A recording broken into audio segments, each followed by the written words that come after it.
नमस्कार, स्वागत है आपका पावर ब्रेकफास्ट में। आपके साथ मैं हूं नेहा आनंद। तो चलिए देख लेते हैं फटाफट कि सोमवार की सुबह अंतर्राष्ट्रीय बाजारों से हमारे मार्केट्स के लिए किस प्रकार के संकेत हैं। थोड़ी सी ढुलमुल शुरुआत होती हुई दिखाई दे रही है। एसजीएक्स निफ्टी पर नजर डालें, 59-60 अंकों की कमजोरी यहां नजर आ रही है। डाउ नैस्डैक फ्यूचर्स में भी कुछ हल्की सुस्ती के साथ एक छोटे दायरे में हमने ट्रेड होता हुआ देखा है। डाउ इनफैक्ट अमेरिकी बाजार थोड़ी सी स्ट्रेंथ लेके बंद हुए थे, लेकिन आज हम मॉर्निंग में देख रहे हैं कि डाउ और नैस्डैक फ्यूचर्स हैं, ये दोनों ही हल्की हल्की कमजोरी के साथ फिलहाल ट्रेड करते हुए नजर आए हैं। डाउ फ्यूचर्स इस समय देखें तो तकरीबन 68 अंक नीचे ट्रेड करता हुआ नजर आ रहा है। बाकी एशियन मार्केट्स पर भी नजर डालें, जापानीज मार्केट ये थोड़ी कमजोरी लेकर खुले थे, लेकिन ऑफ कोर्स निचले स्तरों से कुछ रिकवरी जरूर दिख रही है। फिलहाल 15 अंकों की कमजोरी निकेई में नजर आ रही है। बाकी मार्केट्स पर नजर डालें तो 1/4 से आधे % की कमजोरी लेकर अलग अलग मार्केट्स खुलते हुए नजर आए हैं। वही कमोडिटी मार्केट की बात की जाए तो आज भी बीते हफ्ते की जो कमजोरी है वो काबिज है। 6 महीने के निचले स्तर पर कच्चा तेल है और सोना भी $1800 के नीचे ट्रेड कर रहा है। क्या कुछ हुआ है बीते हफ्ते, इस हफ्ते के लिए कौन से महत्वपूर्ण ट्रिगर्स हैं, कहां रखनी है नजर, सब पर बात करने के लिए मेरे सहयोगी दीपांशु इस वक्त मेरे साथ स्टूडियो में जुड़ चुके हैं। Deepanshu, good morning.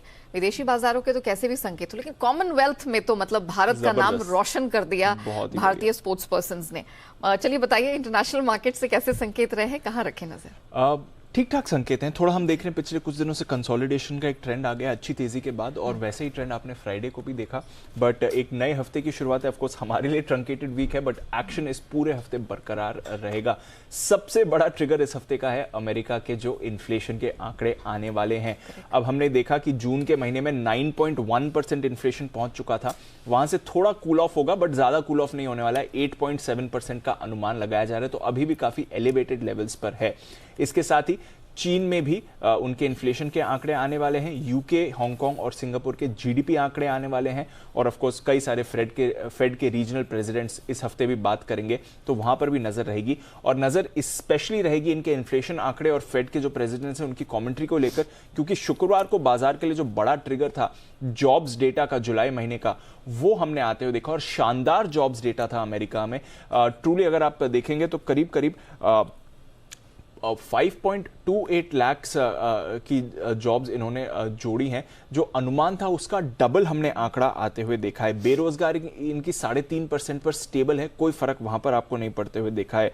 Private sector का जो रोजगार है वो कोरोना के पहले के लेवल्स पर पहुंच चुका है। तो ये दिखा रहा है कि कितने मजबूत डेटा आपको अमेरिका में आते हुए दिख रहे हैं जहां तक जॉब्स का सवाल है।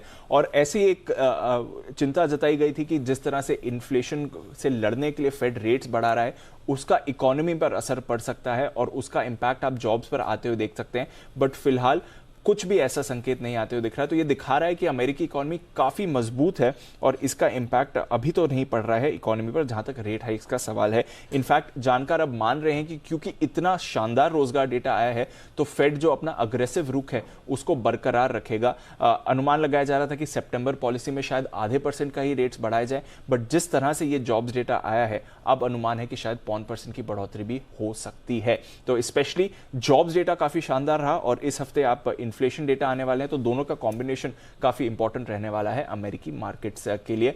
और इसी डेटा पर हमने देखा कि फ्राइडे को भी बाजार थोड़ा रिएक्ट करते हुए दिखे। तो लगातार दूसरे दिन मिला जुला कारोबार आपने जरूर देखा। डाउ नीचे खुला, डेटा के बाद हमने थोड़ा इंपैक्ट भी आते हुए देखा, फिर उसके बाद रिकवरी भी हुई, 75 अंक ऊपर बंद हुआ। नैस्डैक पर आपने थोड़ी गिरावट देखी, ½ % नीचे बंद हुआ, बट हमने देखा कि ओवरऑल बेसिस पर अच्छी रिकवरी आई और निचले स्तरों से करीब 300 अंक सुधर कर डाउ डेज हाई के आसपास आपको बंद होते हुए देखा। तो बाजार ने इस डेटा को पचा लिया, बट अभी भी ये एक बड़ा फैक्टर रहेगा कि जिस तरह से जॉब्स बढ़ रही हैं और डबल आया है अनुमान से, क्या फेड और अग्रेसिव हो सकता है या नहीं यहां से। इसका इंपैक्ट हमने बॉन्ड यील्ड्स पर डेफिनेटली आते हुए देखा, क्योंकि बॉन्ड यील्ड्स में काफी तेजी से बढ़त हुई, 2.8% के पार आपको जाती हुई दिखी। उसकी वजह से थोड़े बैंक शेयर्स में भी खरीदारी आती हुई दिखी, बट ओवरऑल बहुत ही बड़ा डेटा आया और उस पर ही बाजार ने सबसे ज्यादा रिएक्ट करा। पिछला हफ्ता एक कंसोलिडेशन वाला हफ्ता रहा, डाउ एकदम सपाट रहा, S&P 500 पर हल्की बढ़त आपने देखी, नैस्डैक की आउट परफॉर्मेंस थी और करीब 2.25% ऊपर नैस्डैक आपको पिछले हफ्ते बंद होते हुए दिखा है। कच्चे तेल लगातार राहत यहां पर आपको आती हुई दिख रही है, $95 के नीचे बरकरार है, 6 महीने के निचले स्तर पर है। और पिछले हफ्ते अगर आप देखें तो करीब 14% की गिरावट आपने ब्रेंट में देखी है। 27 महीने, जैसे आप बता रही थी, 27 महीनों में सबसे बड़ी गिरावट यहां पर आती हुई देखी। सोने पर रखिए नजर, $1800 के नीचे आ गया है। डॉलर इंडेक्स एक बार फिर से मजबूत आपको होते हुए दिख रहा है, स्पेशली इस डेटा के बाद, वहां पर रहेगा फोकस। बेस मेटल ज्यादातर पिछले हफ्ते कमजोरी में ही रहे, देखते हैं इस हफ्ते कैसा एक्शन रहेगा। और एग्री कमोडिटी से भी कुछ ज्यादा बड़े क्यूज नहीं आ रहे, तो ओवरऑल ठीक ठाक क्यूज आ रहे हैं। बट ये जो बड़े डेटा पर आगे फेड क्या करता है और स्पेशली क्या कमेंट्री आती है, इस हफ्ते इन्फ्लेशन कैसे रहता है, उस पर बाजार की नजर रहेगी। बिल्कुल हमारी नजर रहने वाली है और देखेंगे कि अंतर्राष्ट्रीय बाजार हमारे मार्केट्स के लिए गोइंग फॉरवर्ड कैसे क्यूज छोड़ते हैं और हमारा मार्केट उसे कैसे लेकर आगे बढ़ता है। शुक्रिया दीपांशु पूरी डिटेल रखने के लिए। आगे बढ़े इससे पहले देख लेते कि शुक्रवार को यानी बीते हफ्ते संस्थागत निवेशकों की तरफ से प्रदर्शन किस प्रकार का देखने को मिला। अच्छी खबर यह है कि लगातार इस महीने हम देख रहे हैं कैश स्पेस में विदेशी संस्थागत निवेशकों की खरीदारी जारी है। 1606 करोड़ के आसपास की खरीद का फिगर निकल कर आया है। घरेलू संस्थागत निवेशक थोड़े अपने हाथ पीछे खींच रहे हैं। 500 करोड़ के आसपास की बिकवाली का फिगर वहां से हाथ लगा और एफएनओ स्पेस में भी एफआईआईज की तरफ से 600 करोड़ के आसपास की बिकवाली देखने को मिली है। तो जिस तरह के संकेत फिलहाल देखने को मिल रहे हैं, इन सब के बीच हमारे मार्केट आज किस प्रकार की मूव्स दिखाएंगे, क्या रणनीति आपको अपनानी है, इस पर बात करने के लिए जी बिजनेस के मैनेजिंग एडिटर अनिल सिंह भी हमारे साथ जुड़ चुके हैं।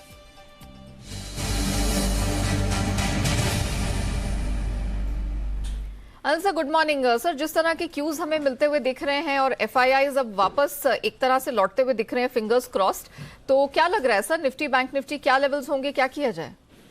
Good morning Neha. देखिए, हफ्ते की शुरुआत करने के लिए ज्यादातर संकेत सारे अच्छे ही हैं, कोई ऐसी खराबी वाली बात मुझे दिख नहीं रही है। अमेरिकी बाजार मिले जुले थोड़े से मजबूती के साथ बंद हुए, निचले स्तरों से अच्छी रिकवरी दिखाई है। डाउ फ्यूचर हल्की सी सुस्ती, हल्की नरमी है, इससे कोई खास फर्क नहीं पड़ता। इसके अलावा ग्लोबल फैक्टर्स में अगर आप देखिए, कच्चा तेल अब $95 के नीचे टिकता हुआ नजर आ रहा है। हल्का फुल्का सा बॉन्ड यील्ड बढ़कर आए हैं और डॉलर इंडेक्स बढ़कर आया है, तो उस वजह से थोड़ी सी सुस्ती हो सकती है। बट अदरवाइज मुझे नहीं लगता कहीं कोई खास चिंता की बात है। और मैं आपकी मेल भी पढ़ रहा था, देखिए जिस तरह से चाइना के डेटा आए हैं एक्सपोर्ट के, उनका वो भी मजबूत आते हुए दिखे, तो ओवरऑल ठीक है, ऐसे कोई दिक्कत वाली खास बात है नहीं।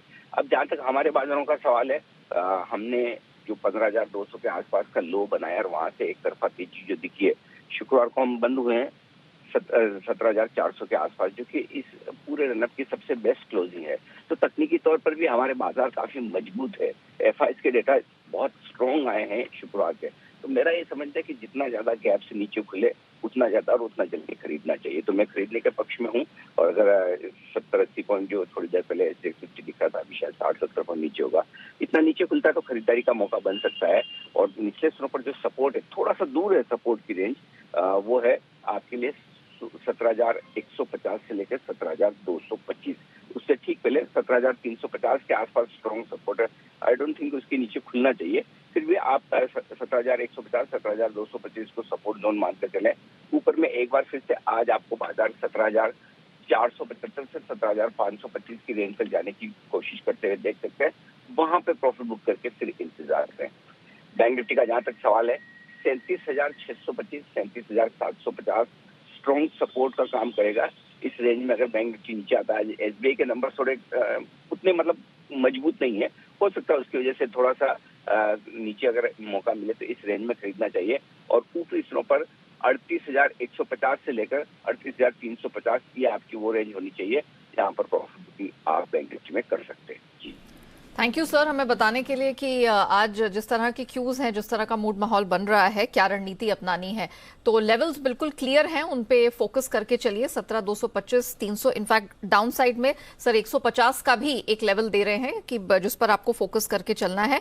17,475 से 525 ये आज एक रेजिस्टेंस बैंड बनती हुई दिखाई दे रही है। सिमिलरली बैंक निफ्टी 37,625 से 750 ये वो सपोर्ट रेंज है जहां पर मार्केट आज ये इंडेक्स टिकता हुआ नजर आएगा। और अपर बैंड स्ट्रेच करती हुई दिख रही है 38,150 से 350 के बीच। ब्रॉडर मार्केट्स में तो अच्छे खासे संकेत नजर आ रहे हैं, लेकिन खबरों के दम पर कहां एक्शन रहेगा, जून तिमाही के नंबर्स का प्रदर्शन कैसा रहा है और आगे कौन से नंबर्स एक्सपेक्टेड हैं, सब पर बात करने के लिए मेरे सहयोगी कुशल इस वक्त स्टूडियो में मेरे साथ जुड़ चुके हैं। कुशल, मॉर्निंग। वीकेंड रहा है हमारे पीछे, कंपनियों ने नंबर्स कैसे जारी किए हैं, जरा वो बताइए पहले।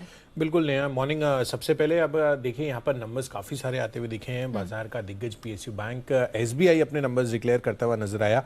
यहाँ पर स्लाइट मिस है एस्टिमेट्स पर, स्पेशली प्रॉफिट्स अगर आप देखें तो यहाँ पर मुनाफे के लिहाज से 6.5% तक की गिरावट देखने को मिली है। 6,068 करोड़ पर यह आंकड़ा आता हुआ दिखा है, जबकि स्ट्रीट का अनुमान 7370 करोड़ रुपए का था। साथ ही कंपनी की एनपीए प्रोविजनिंग्स भी देखिए 15.1% गिरकर 4,268 करोड़ पर आई है। कंपनी की जो निम्स हैं वो 3.23% पर क्वार्टर ऑन क्वार्टर बेसिस पर आती हुई दिख रही है। एसेट क्वालिटी हालांकि आप देखिए 3.91% यहाँ पर जीएनपी आए हैं, जबकि स्ट्रीट का अनुमान 3.8% का था। तो जितनी उम्मीद थी एसेट क्वालिटी सुधरने की, उतनी ज़्यादा एसेट क्वालिटी में सुधार आता हुआ नहीं दिखा है।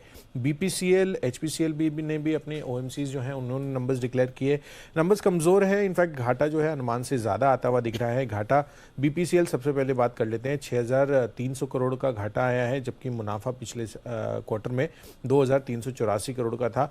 अनुमानित घाटा 4,900 करोड़ रुपए का हम लगाकर चल रहे थे। इनफैक्ट कंपनी की जीआरएम्स $27.5 पर आए हैं, अनुमान $22.3 का था, और कंपनी की आय में भी 16% की बढ़त रही है। एचपीसीएल यहाँ पर भी नंबर्स कमज़ोर दिख रहे हैं। आय पे 17% की बढ़त तो हमें देखने को मिली है, और 1,14,454 करोड़ पर कंपनी ने अपने रेवेन्यू डिक्लेयर किए हैं। पर कंपनी का जो घाटा है, अनुमान था कि 3,900 करोड़ का घाटा कंपनी पोस्ट करेगी, उसके मुकाबले कंपनी ने 10,200 करोड़ रुपए का घाटा पोस्ट किया है। तो अनुमान से काफ़ी ज़्यादा खराब नंबर्स इन टर्म्स ऑफ घाटा अगर आप देखें तो यहाँ पर आ रहे हैं। इनफैक्ट कंपनी की जीआरएम्स भी $16.69 पर आए हैं, अनुमान $22 का था। एनएमडीसी नंबर्स अनुमान से बेहतर हैं। मुनाफा 1442 करोड़ पर आया, अनुमान 1290 करोड़ रुपए का था। कंपनी की मार्जिन्स 35% के अनुमान के मुकाबले 40% के क्लॉक इन किए गए हैं। तो दोनों ही फ्रंट पर कंपनी ने अच्छा प्रदर्शन किया। Amara Raja batteries better than estimates number यहाँ पर भी है। मार्जिन्स 9.2% के अनुमान कर चल रहे थे हम, उसके मुकाबले 10% के मार्जिन्स कंपनी ने पोस्ट किया, और कंपनी का मुनाफा भी 131 करोड़ पर आता हुआ दिख रहा है। मैरिको लार्जली इनलाइन है, ऑपरेशनली बेटर है। मार्जिन्स 20.6%, अनुमान 19%, मुनाफा 3% बढ़कर 377 crore. MGL almost as per estimates हैं मुनाफे और मार्जिन्स के लिहाज से, और पेट्रोनेट एलएनजी अंत में यहाँ पर बड़ा मिस है एस्टिमेट्स के हिसाब से। जो प्रॉफिट हम अनुमान लगा चल रहे थे, वो वहाँ से उसके मुकाबले 700 करोड़ रुपए का कंपनी का मुनाफा आता हुआ दिखा है, हालांकि वो 6.5% गिरकर आता हुआ नजर आ रहा है। ओके, चलिए, ये तो वो नंबर्स हैं जो हमने देखा ओवर द वीकेंड कंपनियों ने पेश किए हैं। मोटे तौर पर ऑयल स्पेस में थोड़े खराब, उम्मीद से खराब नंबर्स दिखे। लेकिन कुशल, आज के लिए महत्वपूर्ण ट्रिगर्स कौन से हैं, कहाँ नजर रखें, एंड मोस्ट इंपॉर्टेंटली कौन से जून तिमाही के नंबर्स जारी होंगे? बिल्कुल, तो जून तिमाही में अभी जो नंबर्स आने वाले हैं उसमें निफ्टी से सबसे पहले अदानी पोर्ट्स, भारती एयरटेल और पावर ग्रिड पर नजर रखिए। एफएनओ स्पेस में City Union Bank, Indian Hotel, Samvardhana Motherson, Nalco, साथ ही टॉरेंट पावर, वर्लपुल और जीएनएफसी के नंबर्स पर नजर रखनी है। मैट्रिमनी.com, इसका बायबैक भी आज बंद होता हुआ दिखेगा, और एक्स डिविडेंड में ICICI bank, Cipla, Alkem labs जैसे स्टॉक्स आते हुए नजर आएंगे। खबरों के लिहाज से टाटा मोटर्स के लिए आज सबसे अहम खबर होने वाली है। इनकी जो ईवी सब्सिडियरी है, उन्होंने फोर्ड का जो सानंद में प्लांट है 725 करोड़ में लगभग उसको खरीद लिया है। इससे इनकी जो मैन्युफैक्चरिंग कैपेसिटी है उसमें काफ़ी अच्छा उछाल देखने को मिल सकता है। 3 लाख यूनिट्स प्रति वर्ष बनाने की उत्पादन क्षमता है इस प्लांट की। इनफैक्ट एसजेवीएन पर नजर रखिए। महाराष्ट्र में 200 मेगावाट सोलर प्रोजेक्ट्स का इनको ऑर्डर मिलता हुआ दिखा है, और प्रोजेक्ट के कंस्ट्रक्शन और डेवलपमेंट की जो अनुमानित लागत है वो लगभग 1200 करोड़ रुपए की है। Ahluwalia contracts, ISC medical school foundation Bengaluru से नया ऑर्डर मिलता हुआ दिखा है, और यहाँ पर करीब करीब 220 करोड़ रुपए का ऑर्डर आ रहा है। नवीन फ्लोराइन यहाँ पर प्रमोटर ने 1.5 लाख शेयर्स बेचे हैं, और यहाँ पर चैरिटी और पर्सनल रीजंस के चलते ये शेयर्स बेचे गए हैं। भारत डायनेमिक्स एलआईसी ने हिस्सा अपना घटाया है 6.43% से 4.43%। 15 मार्च से 4 अगस्त के बीच ये ट्रांजैक्शंस हुए हैं, और अंत में एक बल्क डील है बिरला सॉफ्टवेयर, जहां पर एक्सिस म्यूचुअल फंड ने कंपनी में अपनी हिस्सेदारी बढ़ाई है 0.18%, और अब इनका 5% के ऊपर हिस्सेदारी होती हुई दिख रही है। Okay, point taken. Thank you so much Kushal, हमारे साथ जुड़ने के लिए और वो पूरा डेटा रखने के लिए। तो ध्यान रखिएगा, जो खबरें अभी कुशल ने आपके साथ शेयर की हैं, इन खबरों के दम पर चुनिंदा सेक्टर्स और स्टॉक्स में आपको आज बढ़िया एक्शन देखने को मिल सकता है। आइए जान लेते हैं आज की ट्रेडिंग कॉस्ट। चॉइस ब्रोकिंग के साथ शुरुआत करेंगे। एचपीसीएल नंबर्स जारी हुए हैं, और चॉइस ब्रोकिंग की रेकमेंडेशन यहां पर खरीदारी की निकल कर आई है। स्टॉप लॉस 244, टारगेट 265 का दे रहे हैं। अब आते हैं अनराठी सिक्योरिटीज की तरफ। इनकी तरफ से लॉरस लैब्स खरीद के चलने की सलाह है। स्टॉप लॉस 535 का, टारगेट 570 का देखने को मिल जाएगा। और आज एक्सिस सिक्योरिटीज की तरफ से एक नहीं बल्कि दो स्ट्रैटेजीज है। भारतीय एयरटेल खरीद के चलने की सलाह, स्टॉप लॉस 693 का, टारगेट 720 और कोरोमंडल में भी खरीदारी की ही रेकमेंडेशन है। 1030 का स्टॉप लॉस लगाए, 1080 का टारगेट आपको इस ट्रेडिंग स्ट्रैटेजी में मिल जाएगा। लेकिन चलिए बाजार के एक्सपर्ट्स की क्या रिकमेंडेशन निकल कर आ रही है, क्या रणनीति अपनाने की बात वो कर रहे हैं, इस पर बात करने के लिए सेंट्रम ब्रोकिंग के नीलेश जैन हमारे साथ जुड़ चुके हैं। नीलेश जी बताइए, आज निफ्टी बैंक निफ्टी में क्या लेवल्स होंगे, क्या किया जाए? Very good morning to Neha ji. Neha ji देखिए, बाजार में ऊपरी स्तरों पर कहीं ना कहीं हमें थोड़ा सा कंसोलिडेशन देखने को मिल रहा है और जिस हिसाब से फ्राइडे के सेशन में थोड़ी सी प्रॉफिट बुकिंग देखने को मिली थी और 17,400 के आसपास का एक रेजिस्टेंस फेस कर रहा है निफ्टी इंडेक्स, तो मेरा ये मानना है कि ऊपरी स्तरों पर अपसाइड कहीं ना कहीं थोड़ी सी कैप नजर आती है और 17,450 के ऊपर निकलेगा तो ही फ्रेश खरीदारी करें। अब यहाँ पे हो सकता है थोड़ी सी गिरावट हमें देखने को मिले, 17,300 से लेकर 17,250 तक के लेवल डाउनसाइड में टेस्ट होते हुए नजर आ सकते हैं। हालांकि इन लेवलों पर उतना कन्विक्शन नहीं बन रहा है, थोड़ा सा कॉन्फिडेंस थोड़ा सा कम नजर आ रहा है यहाँ पे, तो कोई फ्रेश ट्रेड ना लेते हुए। माफ कीजिए, मुझे आपको रोकना पड़ेगा। इस वक्त एक बिग ब्रेकिंग आ रही है जो कि बॉश के लिए नेगेटिव खबर साबित हो रही है। इंपोर्टेड चीन से इंपोर्ट पर एंटी डंपिंग ड्यूटी की खबर निकलकर आ रही है। डीजीटीआर ने बढ़ी दर पर 5 साल के लिए ड्यूटी का सुझाव दिया है। तो एग्जैक्टली क्या डिटेल है, किस लिहाज से ये बॉश के लिए नेगेटिव खबर साबित हो रही है, ये पूरी डिटेल लेकर मेरे सहयोगी अम्बरीश पांडे इस वक्त मेरे साथ जुड़ चुके हैं। अम्बरीश, एक बिग ब्रेकिंग आती हुई दिख रही है और बॉश के लिए नेगेटिव खबर है, दरअसल खबर क्या है? खबर यह है कि रेजिन बॉन्डेड थिन व्हील्स, यानी कि वो ब्लेड्स जिससे हम कटिंग और वेल्डिंग का काम करते हैं, उस वेल्डिंग इंस्ट्रूमेंट को चाइना से इंपोर्ट करने पर ड्यूटी लगाने का सुझाव दिया डीजीटीआर ने। दरअसल 2 कंपनीज हैं, ग्रिंडवेल नॉर्टन और कार्बोरेंडम यूनिवर्सल। इनकी सिफारिश थी कि इस पर एंटी डंपिंग ड्यूटी लगाई जाए क्योंकि इससे घरेलू इंडस्ट्री को बहुत नुकसान हो रहा है और देश में कुल 15 ऐसी इंडस्ट्रीज हैं जो कि ये प्रोडक्ट बनाती हैं, जिसमें से कि इन दोनों ने ये शिकायत की थी। इनकी शिकायत पर 1 जनवरी 2021 से 31 दिसंबर 2021 तक का पूरा साल का डीजीटीआर ने इनको जांच किया था। उस जांच में ये पाया कि वाकई घरेलू इंडस्ट्री का जो लागत है उससे कम कीमत पर चीन से ये डंपिंग हो रही है। तो कुल मिलाकर ये सुझाव दिया गया है कि चीन से या फिर चीन मूल से उत्पादित इस तरह के सारे आइटम्स पर जो कि घरेलू इंडिया में डंप हो रहे हैं उन पर एंटी डंपिंग ड्यूटी लगाई जाए और इसकी रेंज जो तय की गई है वो है $78 से लेके $690 पर मीट्रिक टन। तो कुल मिलाकर ये इन 2 कंपनीज के लिए तो अच्छी खबर है, लेकिन बॉश के लिए खबर बुरी है क्योंकि बॉश इन सब में से सबसे बड़ा इंपोर्टर है जो कि चाइना से ये रेजिन बॉन्डेड थिन व्हील्स मंगाता है। जी ओके, तो बॉश के लिए नेगेटिव खबर साबित हो रही है और हाल फिलहाल में हम देख रहे हैं कि डीजीटीआर काफी ऐसे चीन से इंपोर्टेड माल पर और खासतौर से कच्चे माल पर अपनी नजर बनाए हुए है और उन्हीं में से एक अब ये जो imported resin bonded thin wheels है उस पर वो डीजीटीआर की नजर में आया है और अब 5 साल के लिए इस पर जो एंटी डंपिंग ड्यूटी है उसकी सिफारिश की गई है, जो कि बॉश के लिए एक नेगेटिव खबर साबित होती हुई दिखाई दे रही है। अमरीश, बहुत शुक्रिया आपका हमारे साथ जुड़ने के लिए, बिग ब्रेकिंग रखने के लिए। मार्केट खुलेंगे तब इसके इम्पैक्ट पर ऑफ कोर्स नजर होगी। नीलेश जैन हमारे साथ सेंट्रम ब्रोकिंग के बने हुए। नीलेश जी, पहले तो आप अपनी बात खत्म करिए, फिर मैं आगे आपसे सेक्टर स्पेसिफिक क्वेश्चन करूंगी। बिल्कुल, तो मैं यही कह रहा था कि निफ्टी इंडेक्स में कहीं ना कहीं अपसाइड थोड़ी सी कैप नजर आती है। अब यहाँ से थोड़ा सा बाजार थकता हुआ नजर आएगा, थोड़ा कंसोलिडेशन हम एक्सपेक्ट कर रहे हैं। तो जिनके एग्जिस्टिंग लॉन्ग है वो 17,300 के स्टॉप लॉस से एक बार के लिए बने रह सकते हैं। वही बैंक निफ्टी में देखिए 38,000 का लेवल पार करने में थोड़ी सी डिफिकल्टी हो रही है। लगातार तीसरे चौथे कंसेक्यूटिव सेशन 38,000 के रेजिस्टेंस के पास बैंक निफ्टी क्लोज होता हुआ नजर आ रहा है। तो यहाँ पे भी ट्रेड तब लेना होगा जब बैंक निफ्टी 38,000 के ऊपर डिसाइसिवली निकलेगा। अब यहाँ पे कोई फ्रेश ट्रेड अभी फिलहाल के लिए नहीं नजर आ रहा है, तो डेफिनेटली इंडेक्स को अवॉइड करें, स्टॉक्स एंड सेक्टर स्पेसिफिक पे फोकस करें। आप कह रहे हैं कि इंडेक्स अवॉइड करें और स्टॉक स्पेसिफिक एक्शन पर नजर रखें, तो कौन से स्टॉक्स पर आज आपकी नजर है? बिल्कुल, देखिए खरीदारी के लिए आईटी सेक्टर थोड़ा बेटर नजर आ रहा है, काफी अच्छा रिवर्सल हमें देखने को मिला है। तो सबसे पहले इन्फोसिस को खरीद के चलने की सलाह होगी। 1598 के स्टॉप लॉस से 1645 के टारगेट्स होंगे। यहाँ पे अपने 200 एक्सपोनेंशियल के ऊपर निकल चुका है काउंटर, तो यहाँ पे थोड़ी सी स्टैंड नजर आती है, गिरावट पे खरीदारी करने की सलाह होगी। वहीं बिकवाली का ट्रेड होगा वोल्टास से। वोल्टास देखिए लगातार एक अंडर परफॉर्मर का काउंटर साबित हुआ है और फ्राइडे के सेशन में भी एक बेरिश कैंडल फॉर्म हुआ है, तो इसे बिकवाली करने की सलाह होगी। 950 तक के टारगेट के लिए 986 का स्टॉप लॉस होगा। Okay Nilesh ji, thank you so much हमारे साथ जुड़ने के लिए, बताने के लिए इक्विटी स्पेस में आज कमाई किस प्रकार से होगी। अब बात करते हैं कमोडिटी बाजार की, और हमारे साथ मोतीलाल ओसवाल के जो अमित सजेजा हैं, उन्होंने अपनी स्ट्रैटेजीज हमारे साथ शेयर कर ली है जो हम आपके सामने रखने वाले हैं। तो हमने देखा है कि across the board global commodity space में तो बिकवाली हावी है, घरेलू बाजार में भी सोने चांदी में आज सेल करके चलने की ही सलाह है।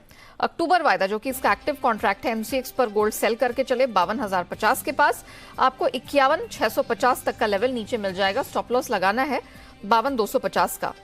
चांदी भी सितंबर वायदा सेल करके चलने की सलाह है, एमसीएक्स पर 58,200 के पास बेचे, 58,800 का स्टॉप लॉस और 57,000 नीचे चांदी मिल जाएगी।